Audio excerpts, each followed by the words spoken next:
Hi, everyone. Thanks for coming tonight. Um, Jason, did you revise the document at all based on the feedback at the last council meeting for the fireworks thing? Or are we going to do that together tonight? Well, I hadn't heard much feedback from the counselors as a whole, I guess, but not, I guess, long story short, no, I didn't. Okay, no, that's fine. I didn't know if I was missing something or if we were just working off the other document that we had. Yeah, I mean, it did sound like there was some heartburn over the red warning um literature there, but and I think we could probably just kind of take that out, but we can talk about that. Okay, I wanted to make sure I had everything. Yeah, I didn't update anything, and I did some research and have a few ideas. Um, but I made some phone calls, and unfortunately, I didn't get a hold of the people I tried to get a hold of. There was a few towns that I was trying to get a hold of just to see, because of some of them had those permits that we were talking about, and I just wanted to see what they had. That worked. Yeah. We can get into it more, but I feel like there's a pretty good option Okay. out there that might work well for us. It just might take unfortunately, another round of of discussions maybe, but before we can get there. Okay. That's fine. Why don't we go ahead and get started since Catherine's got the recording ready and it's 5:30 on the dot. So this is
right, looks like Pete's getting in.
We think that Amanda may have been held up in the legislature. She said that there was a possibility this could happen on this evening. And she's done quite well all year.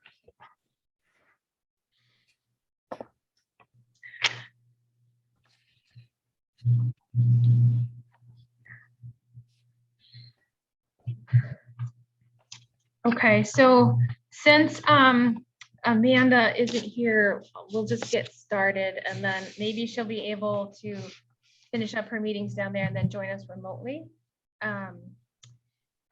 So we'll do a roll call tonight. This is a meeting for the Finance Committee, Tuesday, September 28th, 6:30 p.m. Present is Catherine Ruth, Town Manager, Jason Hull, Counselor, Pete Lodgedice, Counselor, Heather Donahue, Counselor and Mayor. Meeting minutes approval, minutes of the September 14th, 2021 meeting. We would need a motion for that. I move that we adopt the meeting minutes from 9/21. 9/21.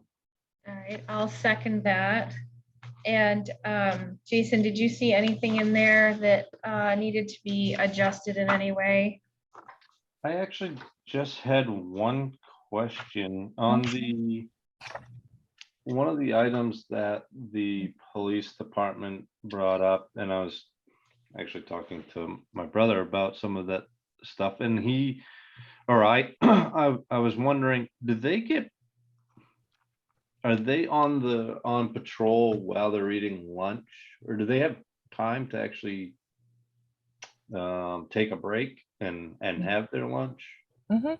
So I'm not sure of how that works, I guess.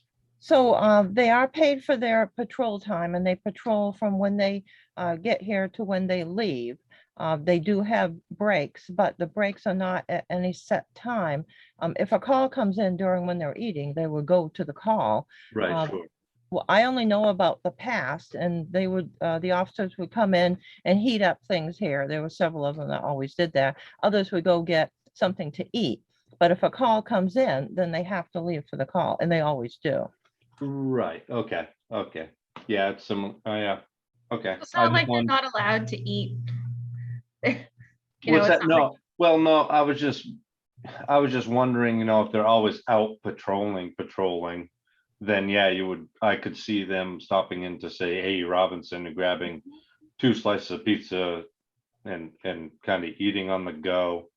But I don't, it sounds like they have an option. They can, they can come back to the office and eat there. And then, obviously if a call comes in, they obviously attend the call. So I it's, think what, I think it's what, it's no different than a lot of situations. You get paid through lunch, and if you have to work and finish your lunch at a few minutes later, then that's not a big deal.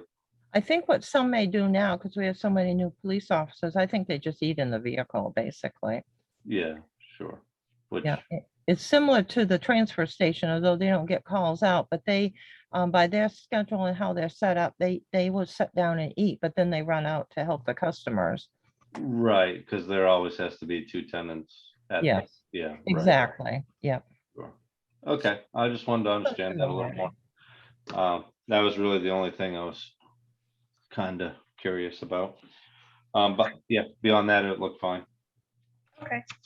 I didn't see anything else in there either. So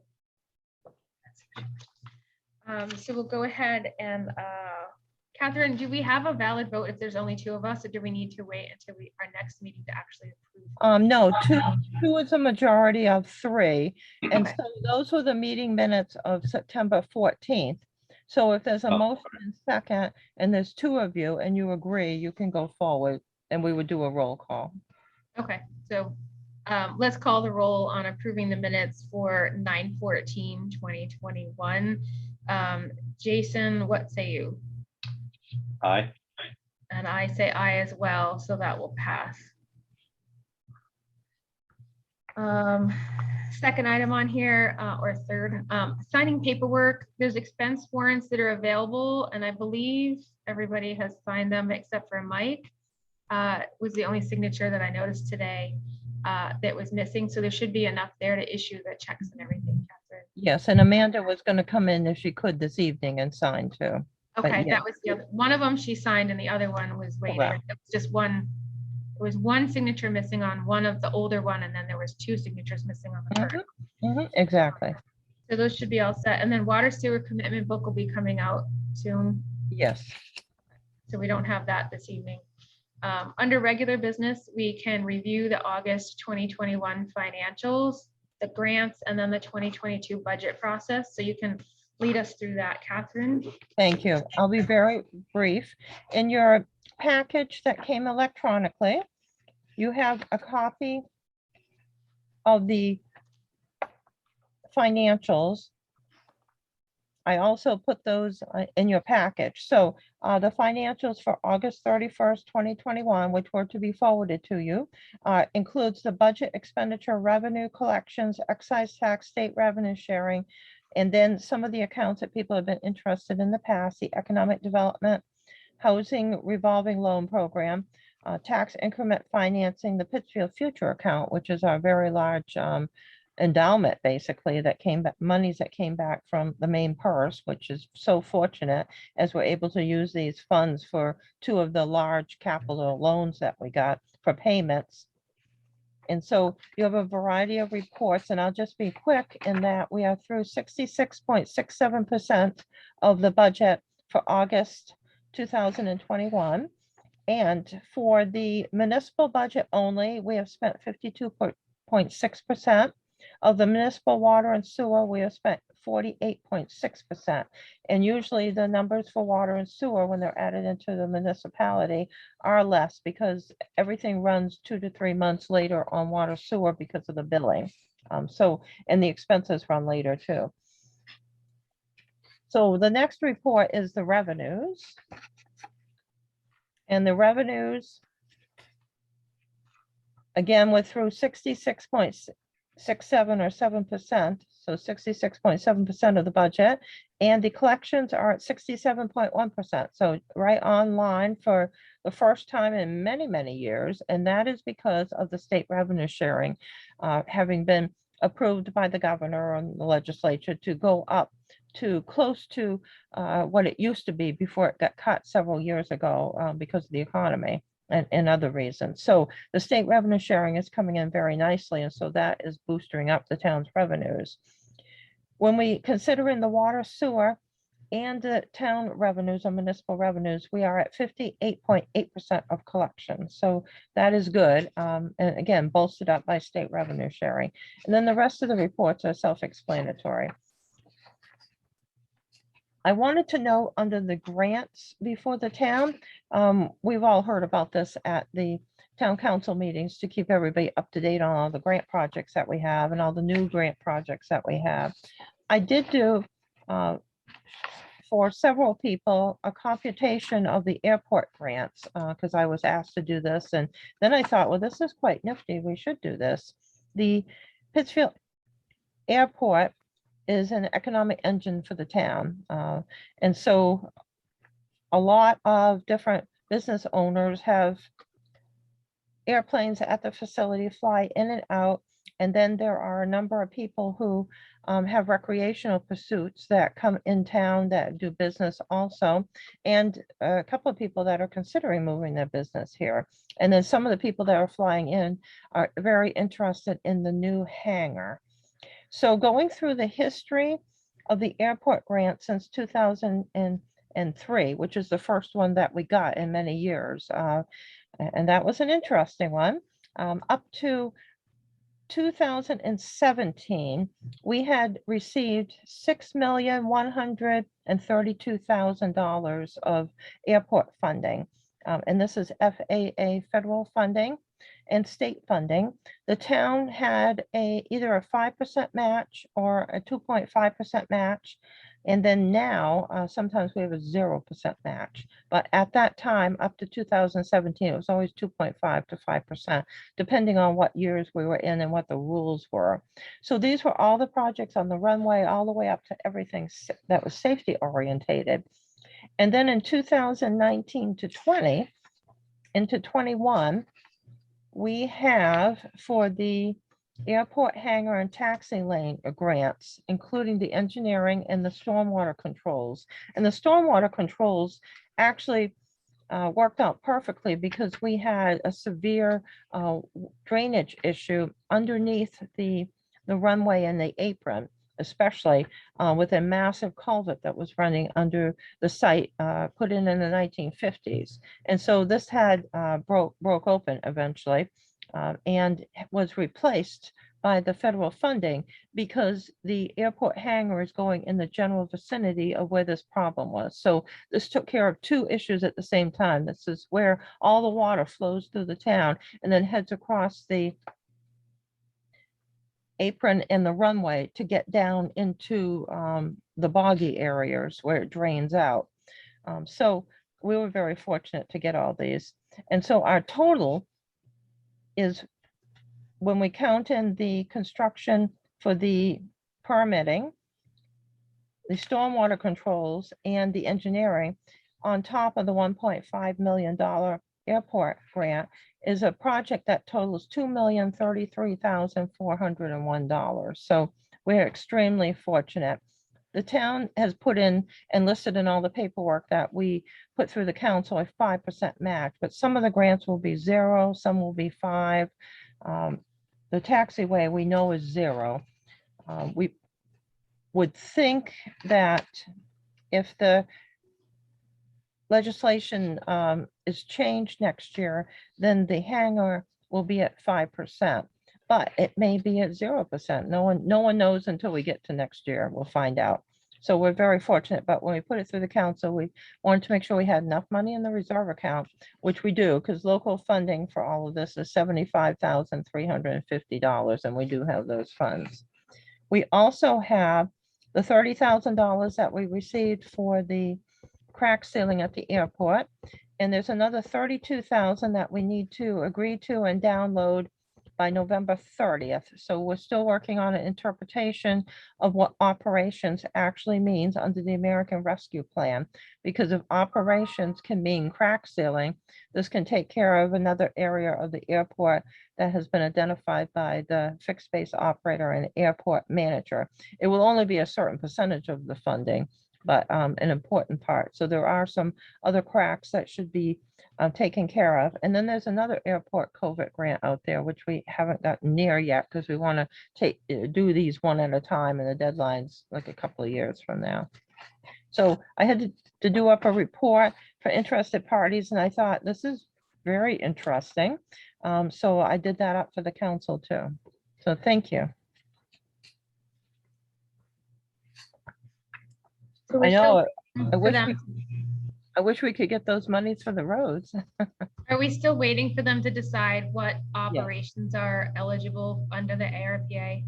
Yes, there seem to be several different regulations and they all say something different. So we're just asking for an interpretation so we know how to proceed forward. And what are we looking at for the construction next spring to start construction of the T hangar?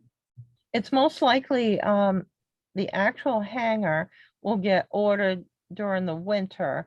Right now, they're working on the design work. So once October 1st gets here, they'll start right in because one of the grants starts at that time. There'll be movement of the materials in spring, and then they'll head toward the construction part this summer Nice. of next year. Nice, good. All right, so that's all for review of the grants. Yes, thank you. Okay. Did you have anything else you wanted to talk about the budget process? I know you gave us an updated calendar. Yeah, so let's hit the calendar. I had been requested to move some of the meetings around, delete the workshop that was to take place during the Thanksgiving holiday, well, earlier on, but that would allow people coming in from out of state and leaving to be able to move around. So the items that I changed were to move around in November, on November 3rd, the 9th, the 16th, and then the 23rd. The 23rd was deleted.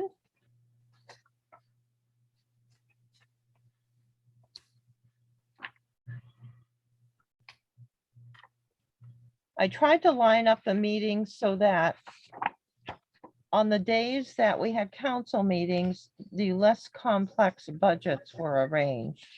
I like that idea. And then the more complicated ones are the ones that perhaps would ask for more money. I put those on the other days. Okay, that's a good plan. And you said this airport one we needed to figure out by the November 30th. November 30th. Okay. Yeah. So at the very latest, we would want to see that at the 16th council meeting then. Yes, and we were probably this will get resolved before then, but if it doesn't, I mean, we could go forward and do something. There's other projects that we could do, more operational. We can try to substitute bills we've already paid. There's a variety of things to do, but if we need to do crack sealing, that's something that we can only afford 5,000 to 8,000 a year ourselves. So if we can go out and get 12,000 or 15,000 to take care of this through a grant with a zero match, I mean, that is something we would want to do. Right, okay. Anybody have any questions about the budgeting calendar going forward?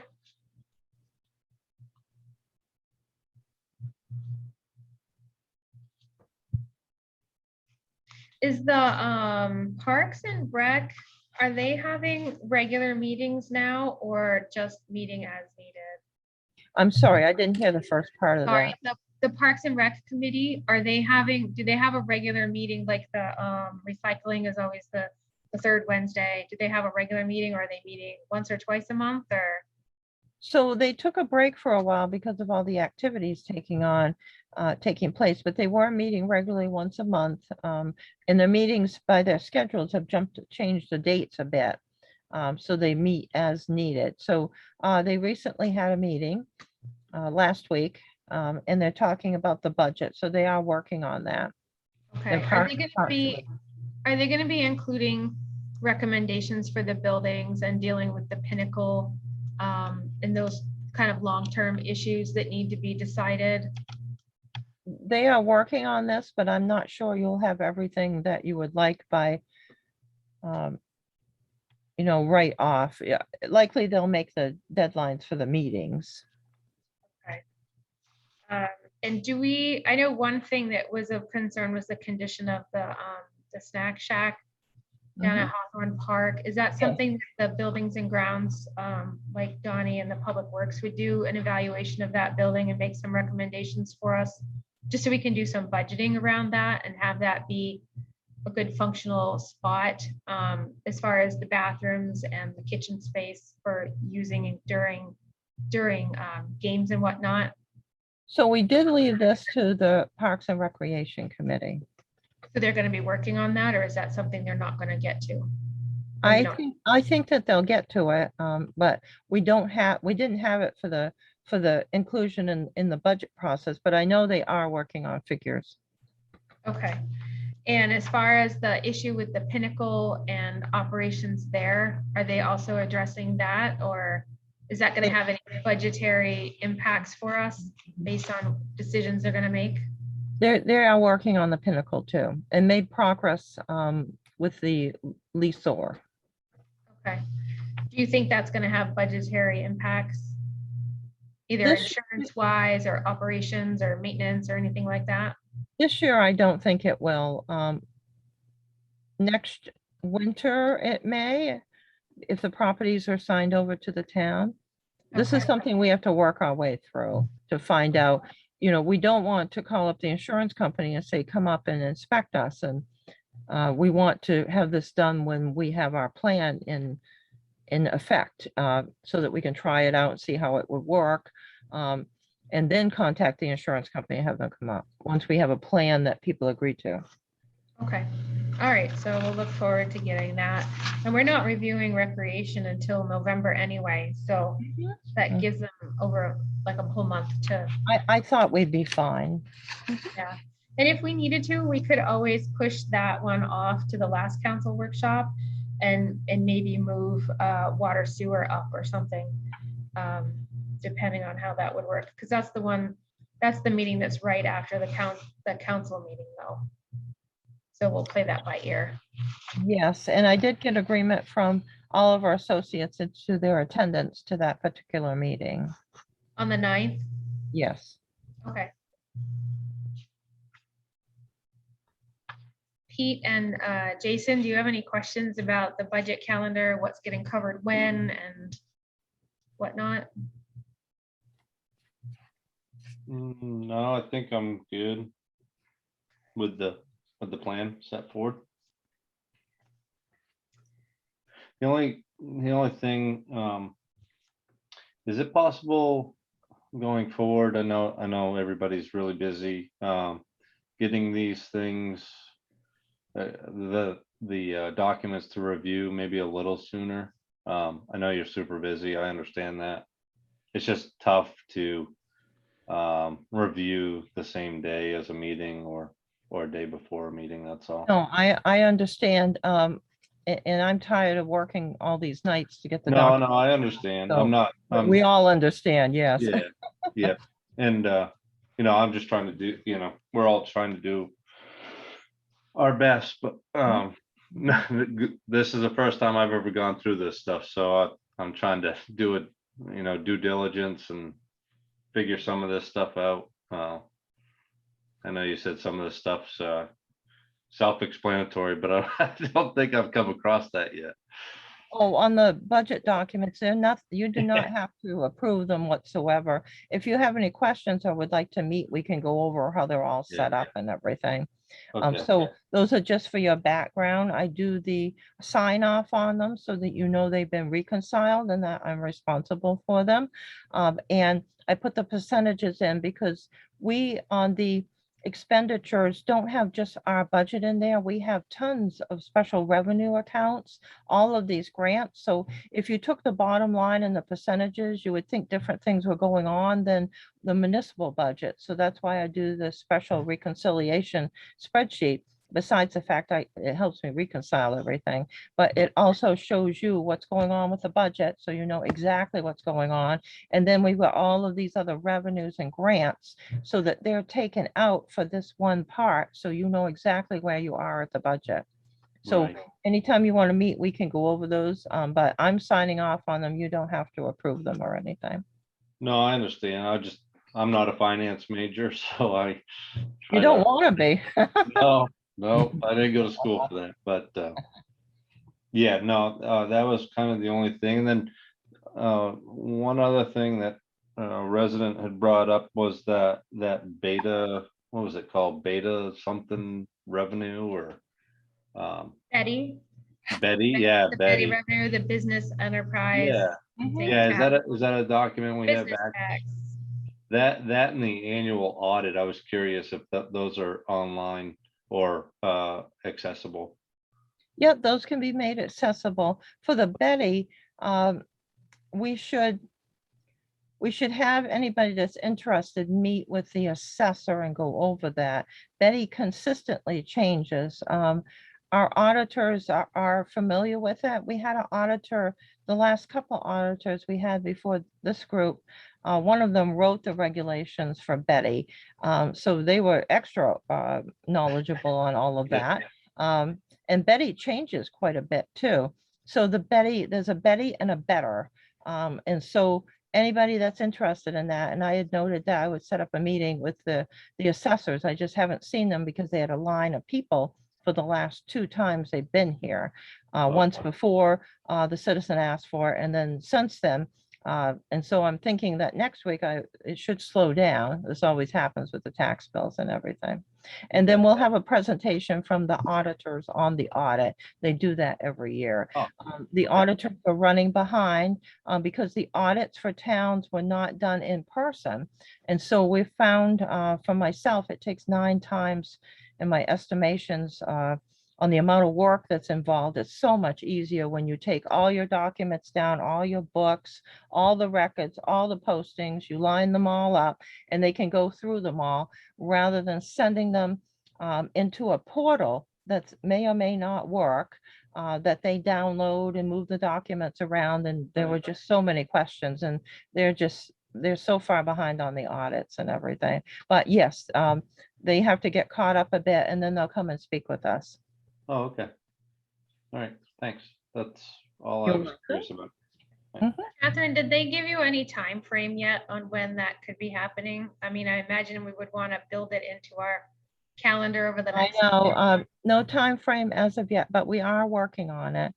They also, it's just like with the computer company, every time somebody's going to come here, they've got COVID. It's just it's an unfortunate situation. These are people that move around a lot.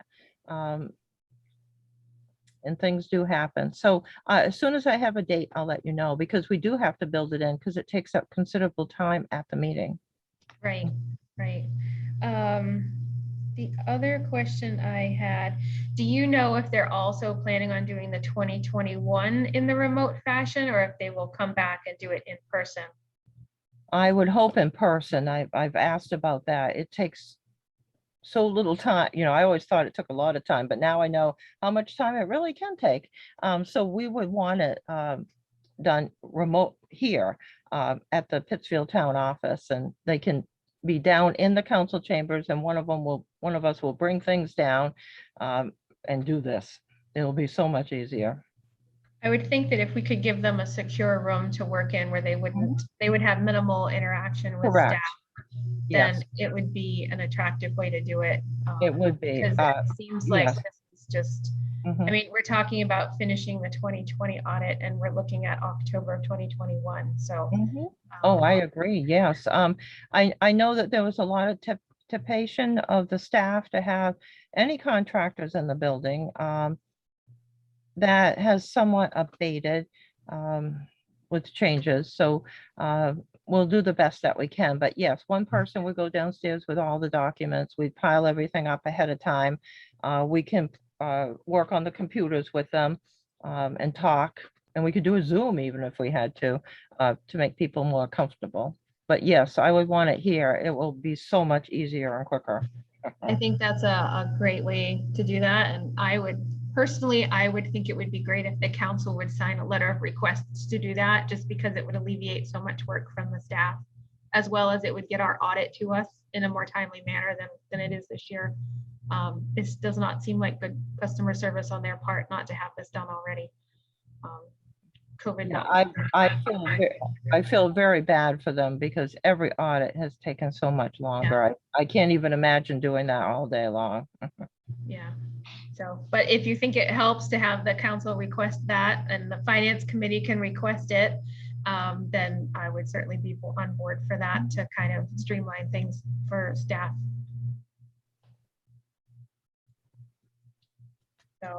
So that was the only other item was the budget process. Is there anything else that committee members or counselors want to bring before the committee, or did you have anything else this evening, Catherine? Yes, I do have a variety of budget items, information that I've received from the different departments and staff, and information that I put together. So you had a variety of items that were of interest. So in the budget process, in the police budget, some of the additionals were in and some were not. So I've asked for, once we resolve that, I've asked for that to be redone. So you all get a copy of the police budget that does not have the additionals in there. But Michael said he put some in, but not others. And so then there was a discussion on additionals, and I said, let's leave the additional forms that were done. Those are fine. Let's just leave, these are the additionals and not make any changes. Just take any additionals that were in the budget out. And then it'll be similar to all the other budgets. We'll So have that'll a be- resubmitted budget from police department. Yes, yes. And then the communications, of course, would not change, and the animal control would not change because of that. And I went back through my notes, were we looking at, instead of paying the weekly amount for the employee that we had, because we have a contractor, it's going to be on a per call basis instead? That's what we're going to try to do. That's what we were doing.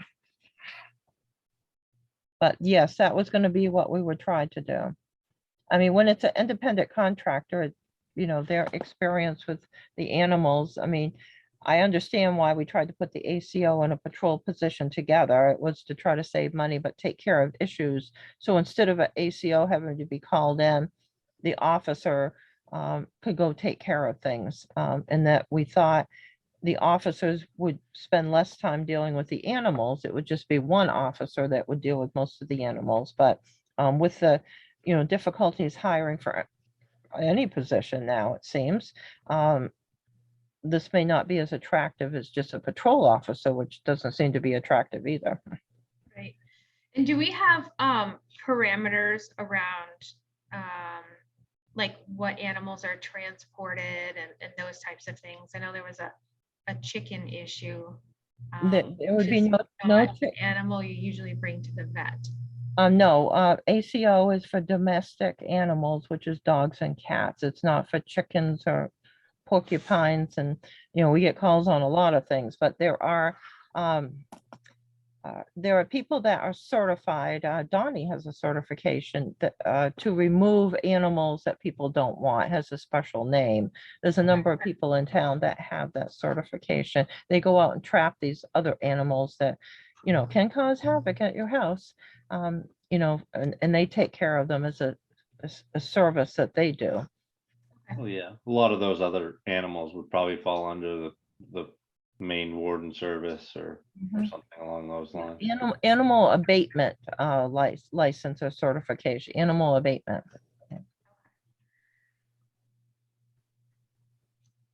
All right, to go on, keeping with, let's say, police, fire type things, I did talk to Bernard about the repeater, and that's because Bernard is an expert on repeaters. So Bernard said that our original repeater that was on the water tower, that was on Phillips Corner Road, and I remember this, that was replaced, and the town replaced that with one that was put onto the Powers Road by working with the Somerset County and some others. And so this worked really well, so that the fire department has very few dead spots. And evidently, he said, because Michael contacted him and told him that the police department was putting in for a repeater. That's how he learned about this. And he thought, well, it must be the police department has more issues than the fire department. There are a few dead zones, a lot less than there used to be. When the repeater tower was replaced, West Pittsfield was opened up, because I remember you could hardly hear anything when you went down there because you got a big hill and everything, all those hills.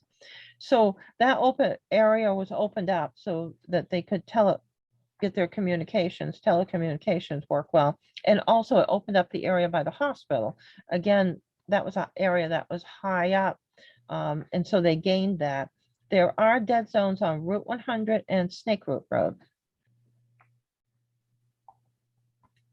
And when they have issues, they can bounce off the towers, at least for the fire department. Bernard noted that the weather does impact things, definitely.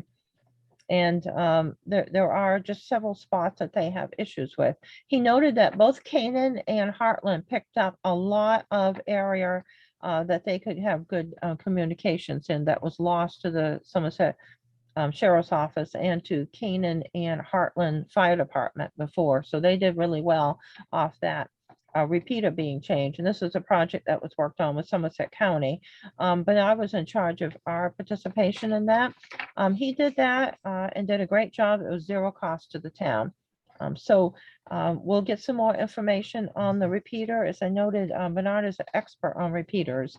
And so this one's listed for $30,000, and he thinks that, you know, the cost should, well, he thinks it must be a study that's being done. That would be what's going on.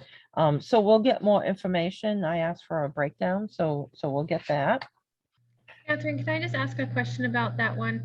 Is the issue for the police department that is there like different frequencies that the police department's on one, the fire department's on another, Somerset is on a different one? Is that how, I have no idea how any of this works. Yeah. They all have their own radio numbers. Most of those are on separate frequencies, but not all. Sometimes there's overlap. So even though the fire department had increased coverage in a couple different towns, the police on the frequency that they're on, it wasn't good coverage for them and they need a booster one? Or is this going to be is this adding an additional one, or is it replacing the one that's there now? So when the repeater was replaced, the police department reported that it was much better, but I think they still have dead zones. Okay. So they picked up some, but not as much as they would have liked as far as reception. That's likely. They were pleased at that time because that was a number of years ago. It was a great improvement, I remember. But I don't think that every area, Route 100, you know, is a troublesome spot, and Snake Root Road area is too. It always has been. Does Burnham have trouble with their coverage down that way? If it's Snake Root and Route 100, that would seem like it would be on near the Burnham town line area.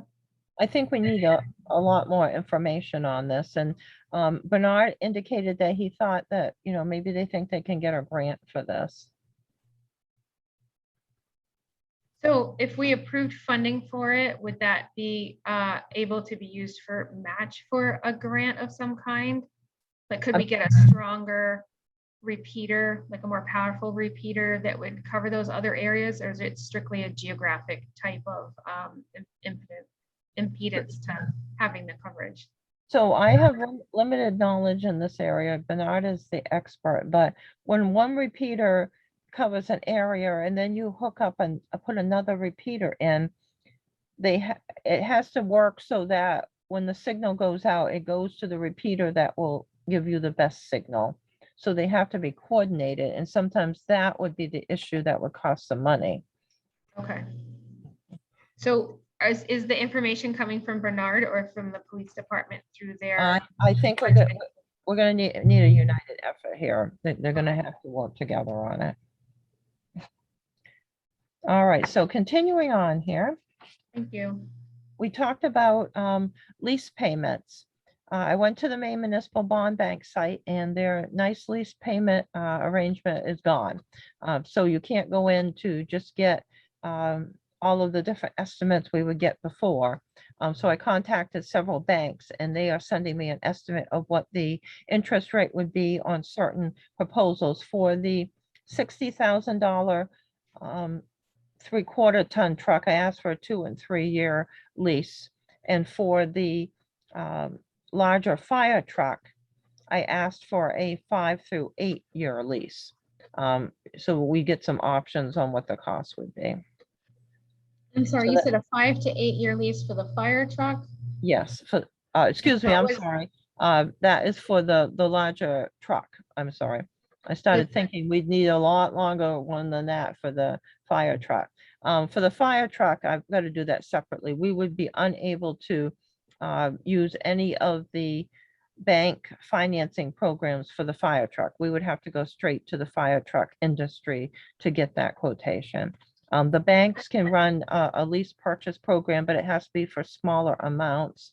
So the dump truck was $180,000. So we can run that for a 5 and an 8 year period to get an idea on that, on those terms, what it would be. And we can do that through the banks. Now that I can go online and I did this, I picked up several amortization charts and they were for lease purchases and they all came out, they're all over the place. So we need to go to the experts that deal with those companies and nonprofits like ourselves who would not have taxes on it, would get a lower interest rate.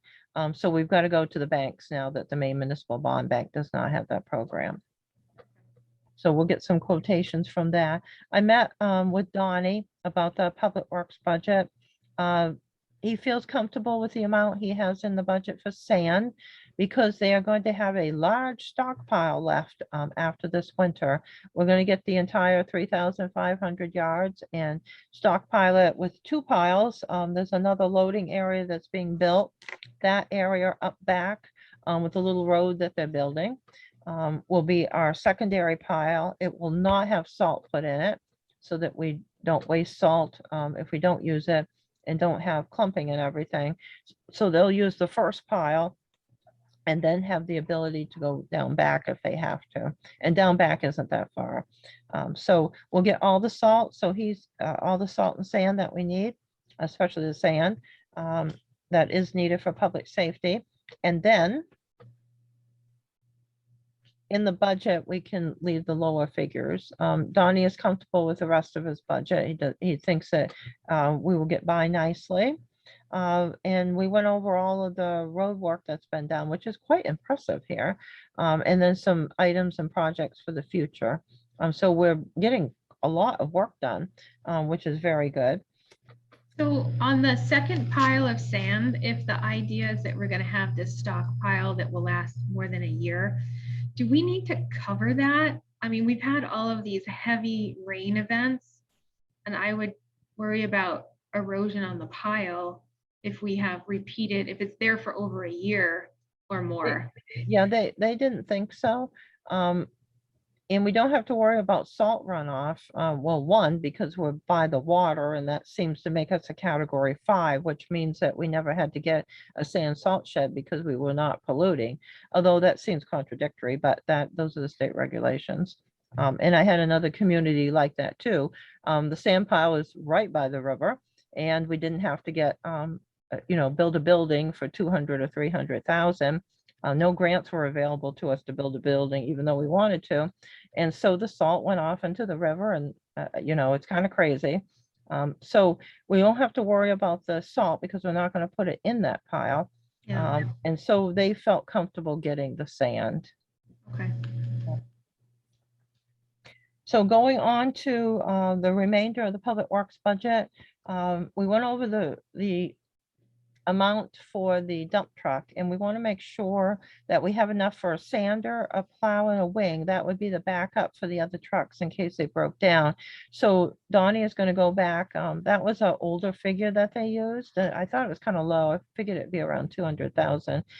So he's going to go back, and they're going to have one of the staff get some quotations to get a full package, so that we have that in front of us, so we know if we had a sander, plow, and a wing, so it can both sand and plow, being the main vehicle that's going to go out for sanding, and then could be a backup for plowing if other trucks broke down. So it will be multi-use. So if we're going to get a truck, we might as well get a good one and have the items that we need. I have lists of all the items that are wrong with the vehicles. I have been told that likely they have stickers, the 3/4 ton sticker. So they're working on the larger one, and they believe it will get a sticker. And then we'll make it through the winters one way or another with them.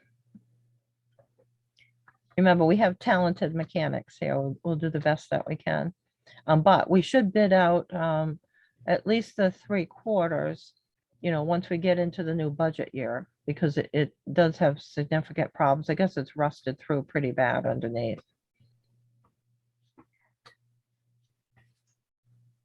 Any questions about highway? We didn't have many questions on transfer station, recycling, library, or water sewer at all. You did have a question regarding the 5-year capital improvement plan that was put forth by the library. So I talked with librarian Holly, and her project for $50,000 is to repair, replace, and paint the storm windows. So this is on the windows only. She had carried over other projects that Lynn, the former librarian, had. So she's taken those off the capital funding request, and I'll send that to you along with a bunch of documents that we put together, so you get them all at once. So you'll get an updated capital funding request form that has the window project on it only. And what she was looking for is in 2022, she would have $15,000 and then start replenishing the monies that were available. And her figure that she had on the form was correct. And for capital reserve funding, she had the correct amount on her sheet, which was a little bit over $38,612. And you talked about some of the other reserve accounts. And so I have those balances. I'm just going to send them to you. It'll be easier. But as I noted, the highway equipment didn't have much money because it had been rated a few times for proper projects, but it didn't get built back up. Monies weren't submitted for the budget. The road construction reserve is the same thing. It has a very small amount in it. So it has enough in case we have a huge washout, but that's about it. A washout that's not covered by FEMA. That would have to be a big one. And then you had some questions on some others. Paving, resurfacing you didn't mention, but I've mentioned before, you do have a little bit over $35,000 from when you wanted to save money and have it in the reserve account for paving. So that's $35,412. So I'll send you some information so you have that in front of you on paper for the reserve accounts. But those all look fine. So those are the major items that I got reports back on. And I think that is most of the items we had questions on. I'll have a complete review from the banks. So far, one has agreed to give us some proposals. Of course, now they're going to find out that just for the budget, but they'll get their foot in the door, I'm sure. I think they do. We still would have to go out to bid, but this will give us better pricing. So those are all the items that I had collected up so far. Thank you. Any additional questions, counselors? Any other items that have come up that we should address?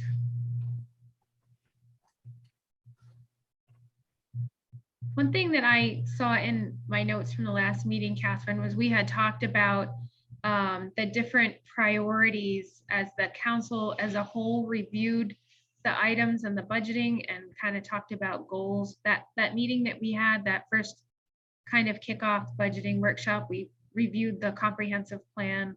One of the items that was in there was, we talked a lot about economic development and signage and whatnot, and that there would be additional guidance in the APRA or whatever it's called. Yeah. Mhm.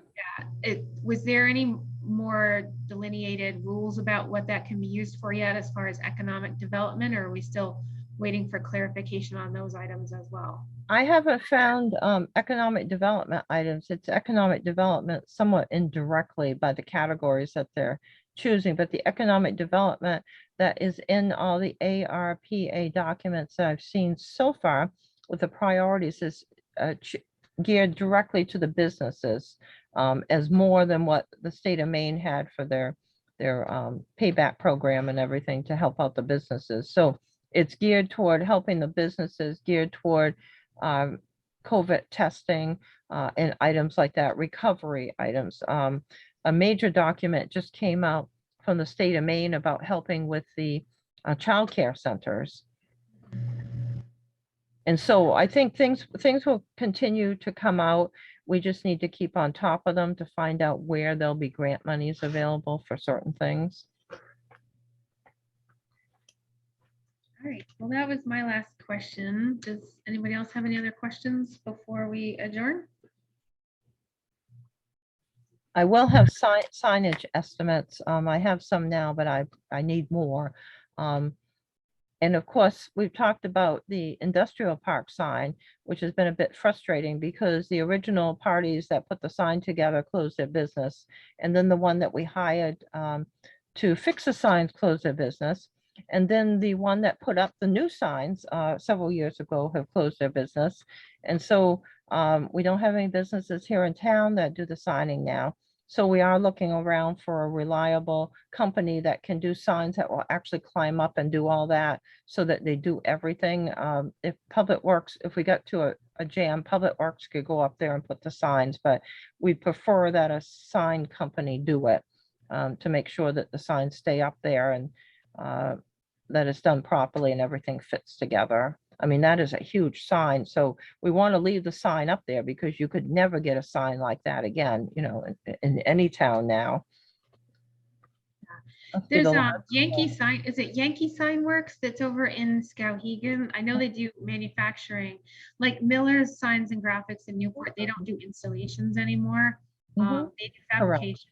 I don't know about Yankee if they do that or not. But Yeah, that's the closest one I know of. Yeah, we talked about if Miller Sign did some creative sign work, they're expensive, but extremely good. If they did some sign work for the town boundaries, we can put those signs up. Public Work can do those, but if we're going to do overhead ones on a large sign, we really should have an installation company do it. Yeah. But we'll keep working on that. The quotations I have so far, I just don't think are reliable. We need to get a good company for installation to put signs up on the industrial park sign. And we have a couple of other people working on that too. Okay, that sounds good. Okay, if there isn't anything else, I'll look for a motion to adjourn. Move that we adjourn. It had to be you. And I agree, so we are adjourned. So All thank right, you for very good. coming and thank you for all that information and the follow-up from the last meeting. Yeah, and our next finance committee meeting is on our handy dandy sheet here somewhere. We're gonna review, oh, that was 9/14, October 9/8. Right. Oh, yep, October 12th. October 12th. 1 week before the budget is due. Okay. So is that when we'll receive like the final additional requests and all those kinds of things, Catherine? Yes, you'll get all the answers that we can collect up, any new information, any revised budgets. Mhm. Yeah, in fact, we're starting to input all the budgets tomorrow. I don't want to input them before you all went through them, or if you wanted some changes someplace. It's better to input them later in the process than it is to just run to the computer and put them all in, because all you do is change them all the time.